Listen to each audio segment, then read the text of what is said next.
Good morning, everyone. Today we will discuss further topics of Unit 2 of wireless communication and see how we can enhance the system capacity of wireless communication.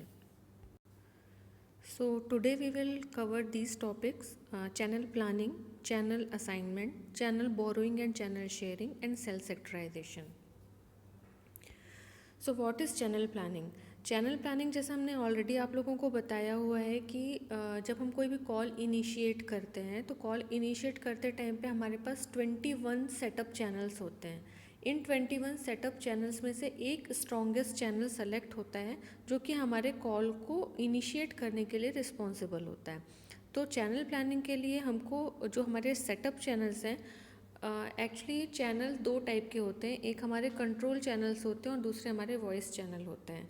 तो हम voice channel अकेले आपके call को initiate करने के लिए या control करने के लिए रिस्पॉन्सिबल नहीं होता, वो उसके अंदर ये कैपेसिटी नहीं होती कि वो आपकी कॉलिंग पे कंट्रोलिंग कर सके, ठीक है। इसलिए वॉइस चैनल को सेपरेट किया जाता है आपके सेटअप चैनल और कंट्रोल चैनल से। तो setup channels are acting as a control channel. 21 setup channels are taken up from the total number of channels. The number of 21 is derived from a 7-cell frequency reuse pattern with 3 120-degree sectors per cell. इसका मतलब क्या है? आप लोगों ने एक चीज़ देखी है कि हमने जब सेल आपको क्लस्टर साइज़ या क्लस्टर शेप समझाया था तो आप लोगों को हमने n=7 की एक वैल्यू निकाली थी, जहां हमको i=1 एंड j=2 की वैल्यू जब हमने पुट करी थी, या फिर i=2 और j=1 सेम डायरेक्शन पे हम 2 स्टेप आके गए थे एंड 60 डिग्री के डायरेक्शन पे चेंज करके जब हम 1 स्टेप चेंज किया था अपना डायरेक्शन, तो हमारे पास क्लस्टर साइज़ जो था वो n=7 का आया था। ये n=7 इंडिया पे स्टैंडर्ड साइज़ माना जाता है क्लस्टर का, ठीक है। तो हमारे पास अगर सपोज करो 7 सेल पैटर्न्स हैं, है ना। ईच इंडिविजुअल सेल को हम सपोज करो हमारे पास ये इस तरीके का हमारे पास सेल होता है, ठीक है। इस सेल को हम 120 डिग्री सेक्टर पे अगर डिवाइड कर दें इस तरीके से 1 2 3, ईच इज़ 120 डिग्री, तो हमारे पास जो एक इंडिविजुअल सेल थी वो कन्वर्ट हो गई 3 सेल्स पे, 3 सेक्टर्स पे कन्वर्ट हुई। और ये जो 3 सेक्टर हैं ये इस तरीके के हमारे पास कितने ऐसे स्ट्रक्चर बनेंगे? टोटल 7। तो 7 3 जा 21, इसलिए हमारे पास जो सेटअप चैनल्स आते हैं वो 21 सेटअप चैनल्स आते हैं। इन 21 सेटअप चैनल्स में से एक स्ट्रॉन्गेस्ट चैनल सेलेक्ट होता है हमारे कॉल को इनिशिएट करने के लिए।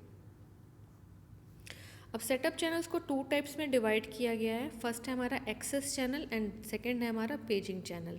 एक्सेस चैनल वो चैनल होते हैं अगर हम मोबाइल टू मोबाइल कॉल कर रहे हैं, मोबाइल से किसी को कॉल कर रहे हैं, तो वो हमारे कौन से कैटेगरी के अंडर पे आएगा? Access channels. अगर हम लैंडलाइन से कॉल कर रहे हैं तो वो हमारे किस कैटेगरी के अंडर पे आएगा? Paging channels. Access channels is used for mobile originating call, paging channels are used for land originating calls, ठीक है।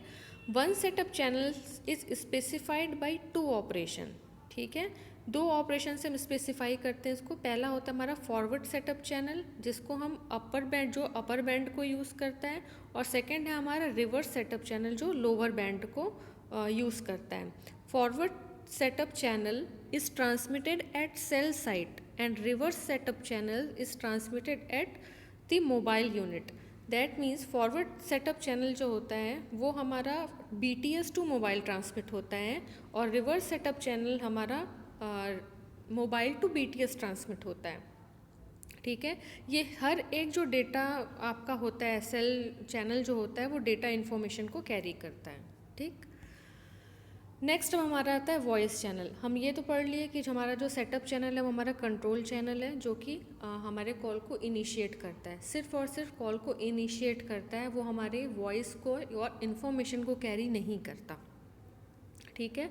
तो voice channels provided dedicated link between transmitter and receiver for voice communication which causes minimum को channel interference. जब हमारा setup channel complete हो जाता है हमारे कॉल को इनिशिएट करने के लिए, तो यूज़र, ट्रांसमीटर एंड रिसीवर के बीच में एक डेडिकेटेड लिंक स्टेबल हो जाता है। ठीक है, ये जो लिंक रहेगा ये मल्टीपल चैनल्स से मिलके बनता है। तो ये जो लिंक है एक पर्टिकुलर टाइम ड्यूरेशन के लिए लॉकिंग पीरियड पे रहेगा। Locking period in the sense जब तक कि ये जो दो यूज़र्स हैं, यूज़र ए एंड बी, एक दूसरे से कनेक्टेड हैं, तब तक ये जो लिंक है वो लॉक रहेगा। इस लिंक को कोई तीसरा यूज़र यूटिलाइज नहीं कर सकता, शेयर नहीं कर सकता। जब जैसे कॉल आप डिसकनेक्ट करोगे, ये जो चैनल्स यूटिलाइज हो रहे थे हमारे कॉल को, हमारी वॉइस को ट्रांसमिट करने के लिए, वो रिलीज़ होना स्टार्ट हो जाएंगे। और जब ये रिलीज़ होंगे तो जब फ्री हो जाएंगे, ये जो चैनल्स हैं हमारे फ्री हो जाएंगे, तो ये किसी दूसरे यूज़र को एलोकेट किए जा सकते हैं। ठीक है, अब सेलेक्शन ऑफ वॉइस चैनल किस तरीके से हम सेलेक्ट करते हैं।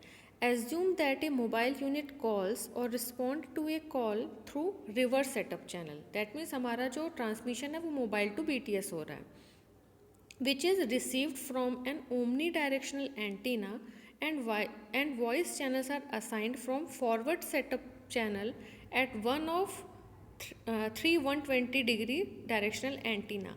वॉइस चैनल्स किस तरीके से हम सेलेक्ट करते हैं, जो हमारे पास अगर हम एक ओमनी डायरेक्शनल एंटीना यूज़ करें, दैट मीन्स हम यहाँ पर, ये हमारा एक सेल साइट है, इस सेल साइट पे हमने एक ओमनी डायरेक्शनल एंटीना यूज़ करके ये सेल को फॉर्म किया है। ठीक, और 120 डिग्री ईच पे हमने सेक्टराइजेशन किया हुआ है इस सेल का। तो डायरेक्शनल एंटीना यूज़ करके हम ये 120 डिग्री के सेक्टर्स फॉर्म करते हैं, और इन सेक्टर्स में से सपोज़ करो यूज़र यहाँ पर है आपका, ठीक है, इस पर्टिकुलर सेक्टर पे अगर वो है तो वो कौन से डायरेक्शनल एंटीना को यूज़ करेगा, ऑब्वियसली इस पर्टिकुलर सेक्टर के डायरेक्शनल एंटीना को यूज़ करेगा। तो जो डायरेक्शनल एंटीना आपकी वॉइस को अच्छे से रिकॉग्नाइज करके ट्रांसमिट एंड रिसीव करने के लिए कैपेबल होगा, वही आपका डायरेक्शनल एंटीना या वही चैनल आपका सेलेक्ट होगा वॉइस को ट्रांसमिट करने के लिए। अब बात आती है हमारी चैनल असाइनमेंट की। So, channel assignment means assigning channels or spectrum band to radio interface for communication.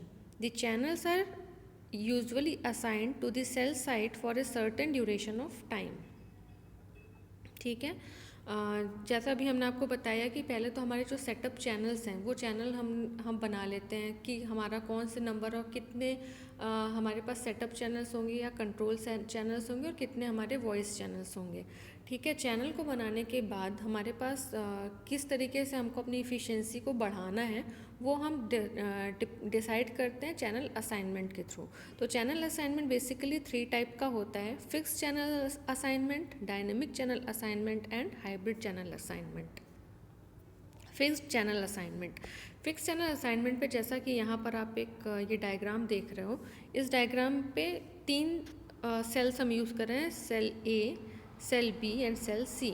ठीक है, फिक्स चैनल असाइनमेंट में हम हर एक इंडिविजुअल सेल को नंबर ऑफ चैनल असाइन करते हैं। जैसे सेल ए पे हमने 20 चैनल असाइन किए हैं, सेल बी पे हमने 5 चैनल असाइन किए हैं और सेल सी पे हम 10 चैनल असाइन किए हैं। ठीक है, किसी भी कंडीशन पे ये जो ए है आपका ये कभी 10 नहीं हो सकता, ये जो बी है कभी 20 नहीं हो सकता, और जो सी है कभी 5 नहीं हो सकता। मतलब आपने एट ए फिक्स टाइम के लिए ए पे 20 चैनल असाइन कर दिए, ये कभी 10 नहीं हो सकता, ये कभी 20 नहीं हो सकता, ये कभी 5 नहीं हो सकता। ठीक है, क्यों? क्योंकि हमने फिक्स चैनल असाइनमेंट में इस तरह की शेयरिंग करी हुई है। अब एक केस कंसीडर करो, सपोज करो यहाँ पर हम मैक्सिमम 20 यूज़र्स को ये सेल साइट प्रोवाइड कर सकते हैं। दैट मीन्स 20 यूज़र्स आपकी सेल साइट ए को शेयर कर सकते हैं। ठीक है, अब जब ए को ये शेयर कर रहे हैं, अगर सपोज करो 21 नंबर का कोई यूज़र आपके इस पर्टिकुलर सेल साइट को यूज़ करता है, तो 20 यूज़र ऑलरेडी इसको शेयर कर रहे हैं, उस टाइम पे कोई भी चैनल फ्री नहीं है, तो आपका कॉल क्या होगा, वो ब्लॉक हो जाएगा। ठीक है, और इस प्रॉब्लम को सॉल्व करने के लिए हम जो फैसिलिटी यूज़ करते हैं, that facility is known as channel borrowing. Channel borrowing का मतलब क्या होता है? सपोज करो इस डायग्राम को हम एक्सटेंड करते हैं इस तरीके से, ठीक है, और फर्दर इंक्रीज करते हैं इस तरीके से। हमने आपको क्या बताया कि ये जो डिवीज़न होता है वो 120 डिग्री का डिवीज़न हम इस पे करते हैं, सॉरी।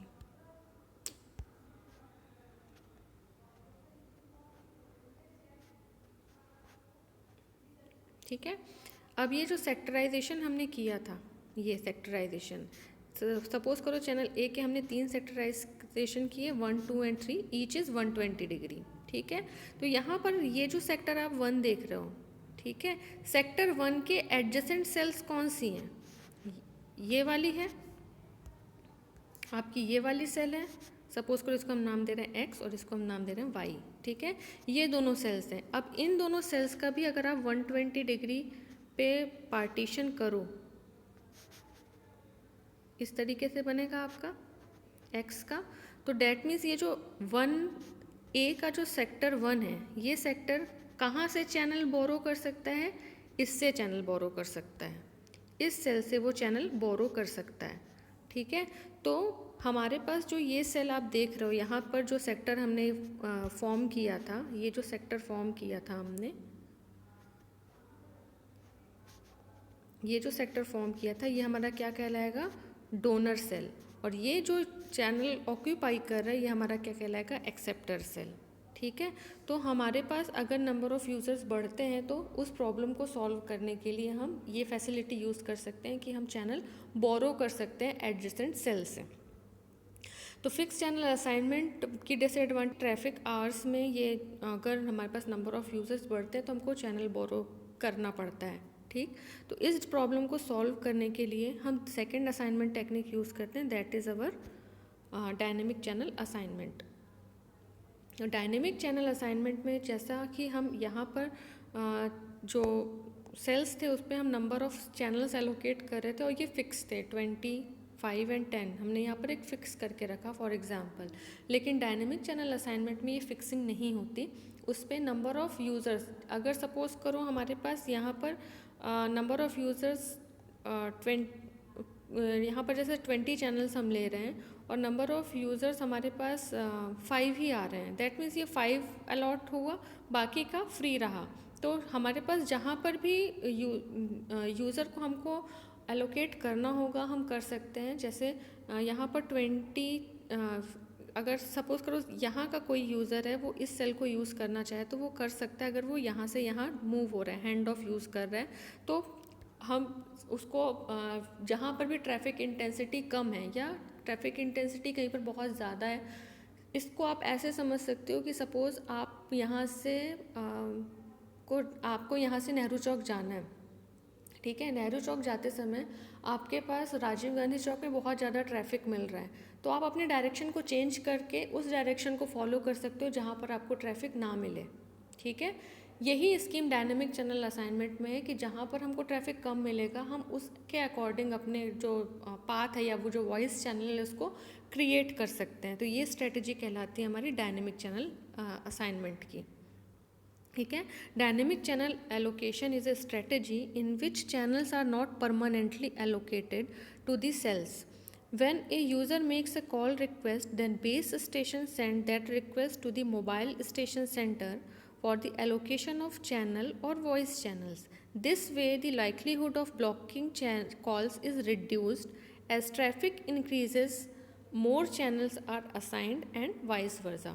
ठीक है, नेक्स्ट आता है हमारा hybrid channel assignment. Hybrid channel assignment combination होता है fix channel assignment and dynamic channel assignment का। दैट मीन्स यहाँ पर कुछ चैनल आपके फिक्स रहेंगे और कुछ आपके डायनेमिक रहेंगे। दैट मीन्स पर्टिकुलर कुछ रूट पे या कुछ पाथ पे आप फिक्स कर सकते हो कि यहाँ पर आपका जो चैनल एलोकेशन रहेगा वो फिक्स रहेगा, बाकी की जगह पे वो फ्री रहेगा। सपोज़ करो 7 सेल पैटर्न हम यूज़ कर रहे हैं, 7 में से हम किसी को फिक्स चैनल असाइन कर सकते हैं, 5, 7 जो भी आपको असाइन करना हो वो चैनल आप असाइन कर सकते हो, बाकी को आप डायनेमिकली ट्रैफिक के अकॉर्डिंग यूज़ करने के लिए इंडिपेंडेंट छोड़ सकते हो। ठीक है, तो ये होता है हमारा hybrid channel assignment. Hybrid channel assignment signal to noise ratio को मेंटेन करने के लिए बहुत कैपेबल होता है। ठीक है, अब बात आती है हमारी channel sharing and channel borrowing की। चैनल बोरोइंग क्या होता है? चैनल बोरोइंग हमारा लॉन्ग टर्म बेसिस के लिए यूटिलाइज होता है। जैसा अभी हमने आपको पहले ही बताया, यहाँ पर आप एक सेल सी देख रहे हो। ये जो सेल आप देख रहे हो, इस सेल को हमने 3 सेक्टर पे डिवाइड किया, X, Y and Z. Each is 120 degree. ठीक है, तो दैट मीन्स हमारा जो एक्स है वो यहाँ से या यहाँ से ही चैनल को बोरो कर सकता है। जो एक्स है वो कभी भी, एक्स जो है वो कभी भी आपके इस सेल से या इस सेल से चैनल्स को बोरो नहीं कर सकता। उसके लिए बोरोइंग कहाँ से पॉसिबल है, 1 या 2 से। सिमिलरली वाई के लिए हमारी जो बोरोइंग होगी वो ये सेल या ये सेल से ही होगी। ठीक है, जेड के लिए बोरोइंग इस सेल से या इस सेल से ही होगी। जो जेड है वो इसको और इसको यूटिलाइज़ नहीं कर सकता, जो वाई है वो इसको और इसको यूटिलाइज़ नहीं कर सकता। सिमिलर वे पे जो एक्स है वो इन दोनों को ही यूटिलाइज़ करेगा, बाकी किसी को यूटिलाइज़ नहीं कर सकता। तो 1 और 2 यहाँ पर क्या है, 1 एंड 2 जो है वो आप जो देख रहे हो वो आप क्या देख रहे हो, donor cell for X sector. ठीक है, सेल 3। और यहाँ पर जो एक्स है वो क्या होगी आपकी एक्सेप्टर सेल। ठीक है, channel borrowing is usually handled on a long term basis. Cell site can borrow channels from neighbouring cells only. ठीक है, ये हुआ हमारा चैनल बोरोइंग। अब बात आती है हमारी चैनल शेयरिंग की। तो channel sharing short term basis traffic relief होता है। अगर हमको एक शॉर्ट टर्म बेसिस पे अपने चैनल्स को शेयर करना है तो वो हमारा क्या कहलाएगा, चैनल शेयरिंग। तो channel sharing it is a short term traffic relief scheme when a cell needs more channels of another phase at the same cell site can be shared to handle the short term overload. The sharing is always cyclic. That means यहाँ पर आप ये structure देख रहे हो, channel sharing पे हमने क्या किया, आपको ऑलरेडी ये एक सेक्टर बताया हुआ है कि ये 120 डिग्री पे हम इसको डिवाइड करते हैं। ठीक है, कोई भी एक इंडिविजुअल सेल को हम 120 डिग्री पे एलोकेट करते हैं। चैनल बोरोइंग पे ये जो शेयरिंग है वो किसी एडजेसेंट सेल से होती है, दैट मीन्स इन सब में से किसी से शेयर होती है। ठीक है, लेकिन चैनल बोरोइंग पे जो स्कीम थी उससे डिफरेंट हमारी चैनल शेयरिंग स्कीम है। चैनल शेयरिंग स्कीम में हमने ऑलरेडी आपको बताया है, ये 120 डिग्री पे डिवाइड हुआ। अब ये जो सेक्टर ए है, ये सेक्टर बी है और ये सेक्टर सी है। सेम एक ही सेल के अंदर पे 3 सेक्टर हैं। तो अगर यूज़र ए से बी की तरफ मूव हो रहा है या बी से सी की तरफ मूव हो रहा है या सी से ए की तरफ मूव हो रहा है तो वो शेयरिंग कर रहा है सेम सेल साइट को। ठीक है, सेम सेक्टर्स सेक्टर्स जो हैं वो डिफरेंट हैं, लेकिन हमारा जो सेल साइट है वो सेम है। तो अगर हम सेम सेल साइट को साइक्लिक डायरेक्शन पे अगर हम शेयर करते हैं अलग अलग सेक्टर्स को, जैसे ए जो है वो शेयर कर रहा है बी को, बी जो है वो शेयर कर रहा है सी को एंड सी शेयर कर रहा है ए को, ये हमारा क्या कहलाएगा, चैनल शेयरिंग। एंड ये इसके लिए जो कंडीशन है ये हमेशा ये कंडीशन रहेगी कि हमेशा साइक्लिक डायरेक्शन पे रहेगा। ठीक है, तो ये डिफरेंस होता है channel sharing and channel borrowing पे। अगर हम शॉर्ट टर्म ट्रैफिक को रिलीव कर रहे हैं तो वो हमारा चैनल शेयरिंग कहलाएगा। लॉन्ग टर्म ट्रैफिक को अगर हमको कंट्रोल करना है तो वो हम चैनल बोरोइंग पे जाते हैं। अब बात आती है हमारी सेल सेक्टराइजेशन की। सेल सेक्टराइजेशन ऑलरेडी हम आपको अभी थोड़ा बहुत बता चुके हैं। तो इसका फर्स्ट पॉइंट है, in cell sectorization a single omni directional antenna at base station is replaced by several directional antenna each radiating within a specified sector. हमारे पास जो भी सेक्टर है, ये सपोज करो हमारे पास क्या है, हमारा एक सेल है, इस सेल पे हमने एक ओमनी डायरेक्शनल एंटीना लगाया। ये एंटीना इस पूरे एरिया को कवर कर रहा है, ये पहली कंडीशन है। अब ये इस पर्टिकुलर स्कीम की डिसएडवांटेज क्या थी कि इस पूरे रेंज को कवर करने के लिए हमको एंटीना हाइट को अच्छा खासा लॉन्ग हाइट पे रखना पड़ेगा, तब जाके ये आपकी कंप्लीट रेडियस कवर होगी। इस प्रॉब्लम को सॉल्व करने के लिए हमारे पास ये जो सेल साइट थी, उस सेल साइट को हम 120 डिग्री के सेक्टर्स पे डिवाइड किए। तो दैट मीन्स एक ओमनी डायरेक्शनल एंटीना को हमने 3 BTS से रिप्लेस कर दिया।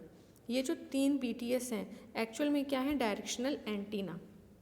ठीक है, ये डायरेक्शनल एंटीना का काम क्या है, आपके इंडिविजुअल सेक्टर्स पे जैसे यहाँ पर हमने एक डायरेक्शनल एंटीना इंस्टॉल किया, यहाँ पर एक एंटीना इंस्टॉल किया, यहाँ पर एक एंटीना इंस्टॉल किया, तो ये वाला जो एंटीना है वो सिर्फ और सिर्फ इसके लिए रिस्पॉन्सिबल होगा, इस पर्टिकुलर सेक्टर के लिए रिस्पॉन्सिबल होगा। ठीक है, उसको इस वाले सेक्टर से कोई मतलब नहीं, उसको इस वाले सेक्टर से कोई मतलब नहीं। मतलब जो स्पेसिफाइड सेक्टर के लिए हमने BTS पे डायरेक्शनल एंटीना इंस्टॉल किया है वो उस पर्टिकुलर डायरेक्शन या सेक्टर के लिए ही रिस्पॉन्सिबल होगा। By using directional antennas, power is transmitted in a single desired direction, decreasing number of interfering co-channel cells and co-channel interference. That means अगर हमने ये जो डायरेक्शन यूज़ किया हुआ है,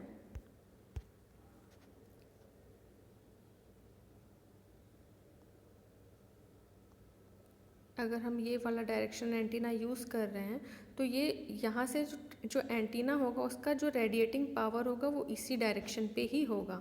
ठीक है, उसको दूसरे डायरेक्शन पे ट्रांसमिट नहीं करना, और जो रिसीव करेगा वो भी इसी डायरेक्शन से ही रिसीव करेगा, ना कि इस डायरेक्शन से रिसीव करेगा। ठीक है, the technique for decreasing co channel interference thus increasing system performance by using directional antenna is called sectoring. The factor by which the co-channel interference is reduced depends on amount of sectoring used. A cell is normally partitioned into 3 sectors. ठीक है, 3 sectors पे usually हम उसको partition करते हैं, but ये जो सेक्टराइजेशन है आप बढ़ा या घटा भी सकते हो. When sectoring is employed, the channel used in a particular cell are broken down into sectored group and are used only within a particular sector. जैसा भी हमने बताया आपको, उसी पर्टिकुलर सेक्टर के लिए आप वो एंटीना यूज़ कर सकते हो. यहाँ पर आप एक एग्जांपल है सेल सेक्टराइजेशन हम किस तरीके से करते हैं. तो यहाँ पर आप देखो इस वाले डायग्राम पे हमने सेक्टर जो हमारा सेल है उसको 120 डिग्री के सेक्टर्स में डिवाइड किया है. Each sector S1, S2 and S3 ये ईच 120 डिग्री पे होंगे. ठीक है, सिमिलरली यहाँ पर आप जो सेल सेक्टरिंग देख रहे हो S1, S2, S3, S4, S5 and S6, यहाँ पर ईच ये जो आप देख रहे हो ये क्या है 60 डिग्री पे डिवाइडेड है या 60 डिग्री पे सेक्टराइज्ड है. इसी तरीके से आप और इसको 30 डिग्री या 90 डिग्री पे स्प्लिट कर सकते हो, लेकिन जो यहाँ पर बेसिकली जो हम स्टैंडर्ड यूज़ करते हैं वो स्टैंडर्ड हमारा 120 डिग्री को फॉलो करता है. And now advantages: improving signal to noise ratio, improvement in system capacity. And इसकी डिसएडवांटेजेस क्या हैं? Increase number of antenna at base station. But obvious है कि अगर आप सपोज करो यहाँ पर हमने 120 डिग्री पे सेल सेक्टर किया हुआ है जहाँ पर हम एक ओमनी डायरेक्शनल एंटीना यूज़ कर रहे थे. अगर हम डायरेक्शनल एंटीना पे बात करें तो यहाँ पर एक की जगह पे हमको 3 डायरेक्शनल एंटीना यूज़ होंगे. यहाँ हम 60 डिग्री के सेल पे जाएंगे तो हमको यहाँ पर 6 डायरेक्शनल एंटीना यूज़ होंगे. तो एंटीना की नंबर ऑफ एंटीना अगर हमारे बढ़ेंगे तो उसकी कॉस्ट भी बढ़ेगी. Now decreasing in trunking efficiency due to channel sectoring at the base station. ये ट्रंकिंग एफिशिएंसी क्या होती है ये हम नेक्स्ट पार्ट पे कवर करेंगे. और increasing in number of hand off since sectoring reduces coverage area of the particular group of frequencies. यहाँ पर आप देखो हैंड ऑफ इंक्रीज होता है सेक्टराइजेशन पे. अगर जो यूज़र है वो यूज़र अगर S1 से S2 की तरफ मूव हो रहा है, ठीक है, या S2 से S3 की तरफ मूव हो रहा है, ठीक, तो वो हैंड ऑफ ऑकर करेगा सेक्टर एक ही सेल साइट के डिफरेंट सेक्टर पे भी आपका हैंड ऑफ बढ़ेगा. मतलब हम एक डायरेक्शनल एंटीना अगर यूज़र S1 के कवरेज एरिया पे है और वो S2 के कवरेज एरिया पे जाएगा तो S1 का जो कवरेज एरिया था वो तो ख़त्म हो जाएगा. तो S1 जो है वो हैंड ऑफ ऑकर करेगा किससे? S2 से. तो नंबर ऑफ हैंड ऑफ हमारे बढ़ जाते हैं अगर हम सेक्टराइजेशन यूज़ करते हैं. तो ये इसकी डिसएडवांटेज है.